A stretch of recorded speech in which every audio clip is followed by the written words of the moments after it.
What's up? My name is Ken Bimbo, the MC with the sauce. Don't forget to subscribe to J. Cool. Had been dragging feet to commit him to the High Court, immediately came in and produced a committal certificate, which immediately dropped off the inquiry, because when he's committed, now it's up to the High Court to make a decision.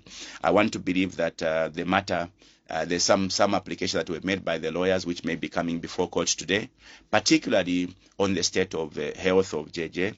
I want to ask the Zambian people to pray for Honorable JJ. He's not in good shape health-wise. Is that to develop a very complicated illness, because he was moved from Lusaka into Chipata, seated in a sitting position in a Bambira in Land Cruiser by the police. So he's now struggling with two conditions, and I just want to ask the Zambians to continue praying for him. And so my appeal now, because you see, the issue that JJ and the public were being entertained to was the issue of the abduction. And the abduction, I think, as you now are aware, had two faces. There was the narrative that was being created that JJ faked his abduction. And there was also the other narrative, now that JJ appeared and he mentioned the ordeal. So we were looking at the abduction from two ends. The actual abduction as told by JJ, who eventually named the people that abducted him, some of whom are now serving at State House. And also the other side of people who are now suggesting that JJ, abducted himself. Let me, for the avoiders of doubt, and not just to delve in the full extent of the matter, because some of these issues are before the courts, just so that people can think through this matter. The incidents of the abduction of JJ happened along Twin Palm, just close to the graveyard, as you go towards Kingsland, on that road that goes to Bowleni. Those of you who are familiar with the location, you would understand what goes on in that area. That is in close proximity with the American Embassy. And I can guarantee you that there's no way that the American Embassy cannot have material facts of what happened there. So it's a matter of the police going to collaborate with our friends at the American Embassy, and they'll get all the details. Further to that is that we have the Safe City cameras dotted around the city, which obviously should be able to pick up all the facts. So the issue of JJ, whether he was abducted or not, I think that the police know the truth. It's a question of whether they would own up to the truth and deal with the actual perpetrators of the crime, or will continue playing cat and mouse. They'll issue the statement that they're doing investigations and they'll be able to avail to the public. Well, interestingly, the police would say that they are doing investigations, but Tabo Kawana, the spokesperson in the Ministry of Information, has already concluded that JJ, abducted himself. Don't you find that troubling, especially that this is a Tabo Kawana that has been heard in a recording where he went to lure JJ into a bargain? Right. Anyway, we wouldn't go much into that conversation. I know there've been so much talk and audios and notifications, responses there and there. But let's go back to the topic that we have at hand today. Zambia economic state at 60 years. Zambia's economic state at 60 years. On the floor of the House, of which I'm going to go in depth for the people to be able to follow through and be able to fully contribute, I want to ask you, successive governments in our country have always spoken about debt. And somewhat it has become part of the campaign messages for various political parties. Among top of the conversation, we are not going to borrow, we are going to reduce on borrowing. In short, we are going to ensure that we mobilize the local resources and be able to implement and generate income. For many years, this has been the conversation. I want to ask you, Honorable Binwell Mpundu, debt itself, can Zambia operate without debt? Is that thought, that narrative viable? I'll get back to the floor of the House and the submission that you had given in Parliament. Let me start by stating that debt is a necessary evil. There's nothing strange or sinister for anybody to borrow. At an individual level, myself, I have Nkongoles, with the banks and with individuals. At a family level, you can borrow, it's normal. At a business level, for any business startup, if you don't have capital, you have to go to the bank and borrow. or you have to go to individuals. Some opts to go to loan sharks and borrow.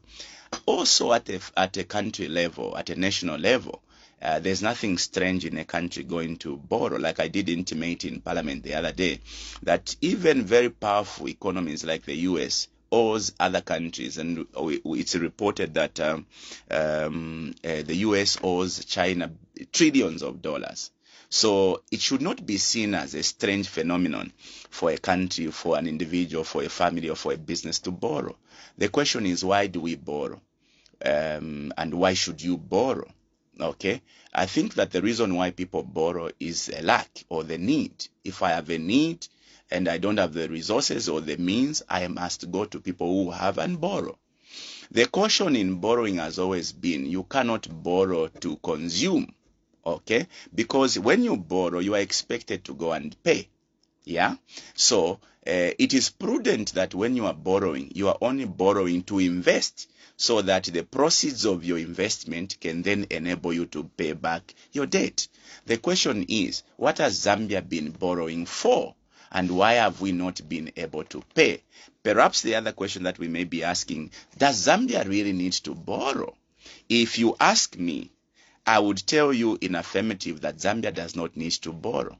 Because on paper, today we are graded as one of the poorest economies in the country, to an extent that if you were to go and borrow on the market, you would borrow at very high interest, because you are graded as a very, poor country, a low-income country. The opposite is true. Zambia is a very rich country by our mineral endowments, by our resource endowments. Because how do you measure one's wealth?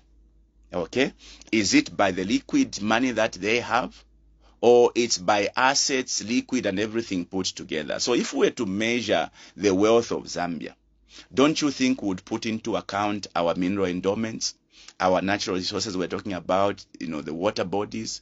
We're talking about land. Just not long ago, unscrupulous Zambians occupying, certain offices were almost selling off, 6 million hectares of land to that bogus investor from Vietnam. Brought so much conversations in the media. Exactly, my brother. So I can tell you with a lot of confidence that we are a very rich country, because if some individuals were trying to sell off 6 million hectares of land, you know that some countries are smaller than the 6 million hectares of land that we're about to part away with. So in essence, I can tell you very confidently that Zambia is very rich.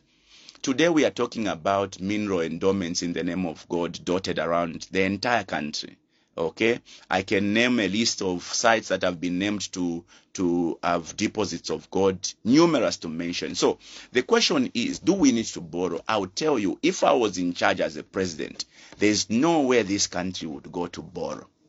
That I can say with my head very high, with a lot of conviction, that there's no way Zambia can continue to borrow amid so much plenty. Okay, why are we borrowing? We are borrowing because for a very long time we have had people that, for lack of better terms, are selfish. Okay, because if we are selfless people who would harness the resources, utilize those resources for the betterment of this country. But we are dealing with, for lack of better terms, incompetent people who would say one thing, and I can guarantee you that we voted the UPND, or people voted for the UPND out of deceit. I think that the UPND lied to us that they'll be able to handle the issue of debt, and the opposite is what we are dealing with now. Because as opposed to the people we've been castigating so much, look, the debt we talk about today is attributed to the PF. I want to come to that. The PF government had accrued some debt. Yes. Had accrued debt. Quite a lot. As I said from the beginning, almost every government that has formed, every political party which has formed government has gone into borrowing. They defaulted. And the New Dawn government, the UPND then, really castigated that decision of defaulting and said it was a very bad image for us. And we saw some negotiations being pulled back and forth regards the IMF and whatnot. We saw the UPND come into power. They said they are going to bring back the IMF and negotiate with them, and they brought them back. we have been told time and again that they've been able to help the economic structures for Zambia getting back to its economic gains. You have said that the UPND government formed government through deceit. I want to get more of that elaboration. Let's have this deeper understanding. The PF government were in power for 10 years. I am not a spokesperson of PF, but you know that I have a history with PF, having served as a district commissioner for the great city of Quito. And so whatever is said about the PF, obviously, I cannot miss in that equation. So the PF borrowed, when the PF took over power, the debt was standing at around 1.9, if not $2 billion. That's external debt. When they were leaving power, the PF left the debt, according to Honorable Msokotwane's record, at $12.6 billion now. So if you put this together, so the PF in 10 years borrowed almost $10 billion. And we can argue these figures. So the PF took over power when the debt, Zambia's debt, was at 1.9 billion to 2 billion. The PF left power when the debt was at $12.6 billion. That's external debt, okay? Because we often like to discuss debt and always look at the external debt. And so we can safely say that the PF in 10 years borrowed slightly above $10 billion. Now, what were the PF borrowing for? Okay, there's been a very wide debate as to, people suggesting that the PF borrowed for their pockets. But you do realize... Others say for consumption. Yeah, exactly. But you do realize that when the PF borrowed, they went into investments. We saw a massive infrastructure drive. Today, Lusaka boasts of having, flyover bridges. All that money came out of borrowing. Okay, if you look at the infrastructure that were dotted around the country, hospitals, all that came out of borrowing. Okay, we saw the PF going to build toll gates, which toll gates are now paying us money now, which toll gates but the UPND now are giving to business partners. So even if we castigate the PF, at least we can, if we are not economic with the truth, Shadlik, you would see that the $10 billion that the PF borrowed in 10 years, that tells you that the PF were borrowing almost $1 billion each year. Because if they borrowed slightly around 10 billion in 10 years, they then borrowed about $1 billion each year. Now, these are the people that we've been calling names. These are the people that we've been insulting, but they were borrowing almost $1 billion each year. What were they doing with that money? Of course, we've seen the results of what they were doing. They did infrastructure. They did a lot of schools.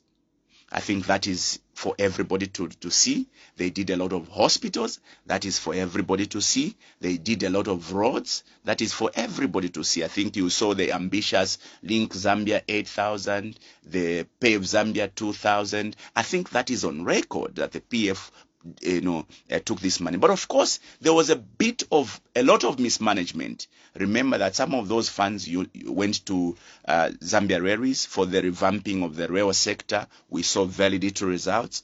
So the borrowing of the PF, I want to believe, was not for consumption, was towards productive sectors. Because for you to develop, you need to improve your connectivity. Your road infrastructure must be up. You need to invest in schools. You need to invest in hospitals. And I think that the PF did a good job in investing. Of course, we must put it on record. There was a bit of recklessness and mismanagement of these same funds. This is why, they now go in history as having overborrowed, or others have labeled them as being corrupt. Okay? But the truth is that some of the sectors they invested in have been able to give us results. For instance, the PF went in to invest into toll gates. Today, we are getting a very sure revenue through those toll gates that were constructed out of borrowed money. Okay? Now, these are the toll gates that our friends today wants to give as a free ride to their business partners. Now, in comparison, the question that was asked to Honorable Stumbeko in Parliament, precisely how much as a UPND borrowed since they came into power. We are now almost clocking 3 years. the UPND, they've since been able to borrow around $2 billion in external debt. They've actually borrowed more internally than the PF. Okay, even though Bamsokotwane is not able to give precise figures, and I've listened to him twice. He has not been able to, he did not give a clear-cut response towards that question. So when you say that they have borrowed more, are you not like insinuating? Figures don't lie, numbers don't lie. And if you really are honest people, and you ask me today how much I have borrowed as an individual, I can give you those figures. Shadlik, how can the Minister of Finance fail to tell the nation how much he has borrowed? I think that question is not just me who asked him in Parliament. The Minister of Finance was asked that question in ZNBC. That's a national broadcaster. You heard the response. He failed. He says, I don't have those figures. There's no way a Minister of Finance cannot have figures of how much the government has borrowed. I think then he went on to say, yes, we have borrowed, yes, and we are borrowing to finish up some projects that were started by our colleagues. That was his response on ZNBC. The truth is that they've been borrowing heavily. And that is why they're not prepared to give precise, figures as to what they've borrowed, because they know they've been borrowing. And strangely, when we discussed this matter in Parliament, after the Minister of Finance brought a supplementary request for us to borrow more for 2024, strangely, we are borrowing to go and service debts. Now, remember, I have insisted there's nothing wrong in borrowing, except when you borrow, you must make an investment so that it gives you returns or revenues for you to be able to pay back the debt. Strangely, Bamsokotwane is borrowing for us to go and pay in Congole. Mwa Kongola kaloba, mkuya mkulipila yimbi kalobe mwa Kongwele. Doesn't that sound strange to you? Now, when you listen to the follow-up point of order I raised, I asked Vasco Tumbeko, how much have you borrowed? Again, he struggled. He could not even give precise figures. He only said we found the debt at 12.6. We are now sitting at 14.7. He wanted us to do the mathematics. There is no honest person who would leave it up to you to be able to fill in the blanks. If Bastumbeko is a very honest person, he should have it at the back of his palms or mind that this is how much we've borrowed. But you know why he chooses to give scenarios? So that at any given date, he will come and argue with you that I didn't say this. It's you who made or who made that statement. Okay. Ironically, even when we asked him how much have you borrowed, he chooses only to talk about external debts. He fails to give the exact figure as to how much they've borrowed internally. I see a lot of dishonesty from my Honorable Musokotwane, because a minister, you cannot tell me that a minister cannot have precise figures. Now, what is the contrast between the PF and the UPND? Yes, the PF borrowed excessively, and they've left us in a quandary, in a mess. But at least we can look at what they tried to do with the monies they borrowed. They made investments, some of which investments are actually giving us revenues, and the likes of the toll gates as an example. What is the UPND borrowing for? The UPND sadly is borrowing for consumption. They are borrowing to pay debts.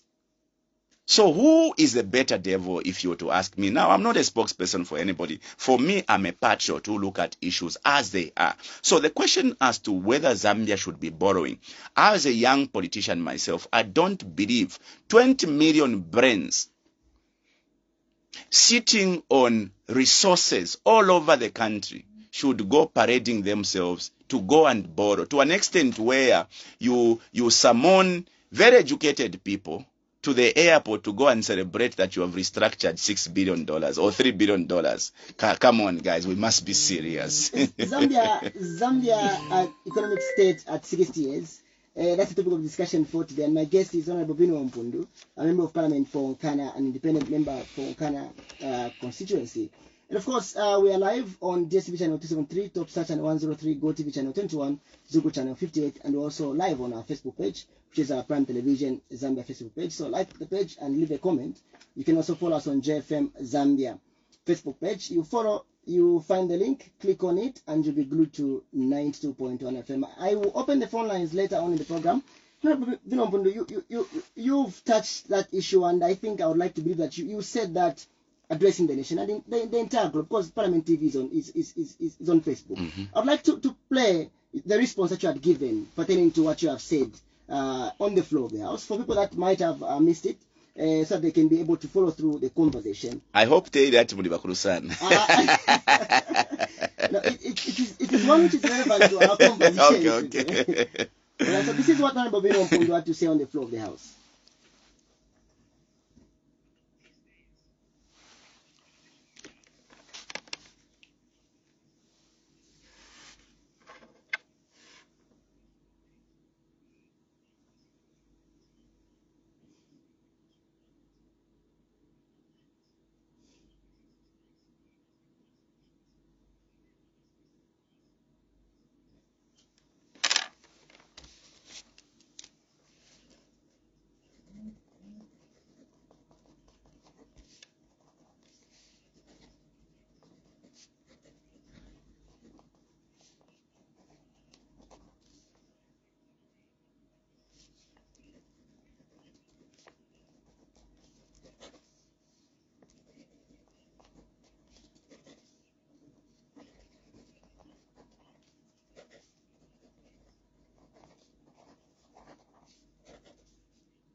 No speakers. The Bahama speakers. Mukabikewo. Voilà.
Honorable Binwell Mpundu, right there in the floor of the House, addressing Parliament and speaking to the nation of Zambia pertaining to his job in Parliament. So, Honorable, you have heard yourself. Perhaps you did not take time to listen. This is what you said on the floor of the House. Yes. I would like to pick pointers a low-hanging fruit, the mining sector. You would have preferred the CAMS to address and say, we are borrowing money. We are going to invest in this so that we can generate some income. Exactly. The other one you talked about, the Sujilite. And I will also talk about corruption and its relation to Zambia's 60 economic state. Because you did mention about the 2.5 billion, which was let go of, which you are going to explain. But perhaps elaborate more on the submissions of the floor of the House. Don't forget to subscribe to my YouTube channel, J Cool, and turn on the notification bell, cause I'm gonna see you in the next video.